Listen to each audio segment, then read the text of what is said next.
మీరు సమ్మర్ సెలవులు కాబట్టి టూర్‌లకి అని చెప్పేసి సాధారణంగా ఔట్‌స్కర్ట్స్‌లో ఉంది కాశ్మీరు. అదే సందర్భంలో ఇప్పుడు కాశ్మీర్‌కి చాలామందెళ్లారు. ఇప్పుడు మాత్రం ఒక స్పష్టత వచ్చేదాకా కాశ్మీర్ గాని, పంజాబ్ కానీ, రాజస్థాన్ గాని, గుజరాత్ కానీ టూర్‌లు పెట్టుకొనుంటే ఆల్రెడీ ప్యాకేజీలకి ఏదైనా డబ్బులు కట్టుకొనుంటే మాక్సిమం అయి వేరే వైపుకి మళ్లించేసుకోండి. దక్షిణాదికి మళ్లించేసుకోండి.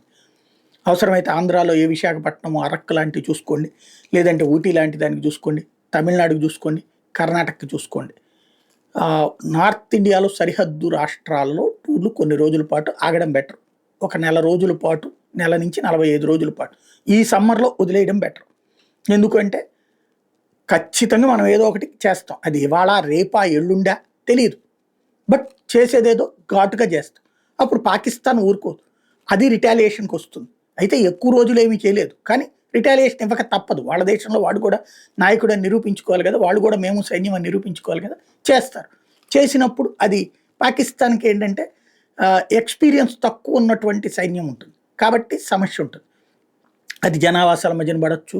లేదంటే గనక మనం సాధారణంగా ఈ సైనిక స్థావరాలు ఎట్లాంటివి కూడా చూడడానికి వెళ్తాం కదా! ఇప్పుడు ఫర్ ఎగ్జాంపుల్ అట్టారీ బోర్డర్‌కి చాలామంది వెళ్తుంటారు. ఇప్పుడు అట్లాంటియన్నీ ప్రమాదకరం అనమాట. పఠాన్‌కోట్‌కి అట్లా వెళ్తుంటారు కూడా.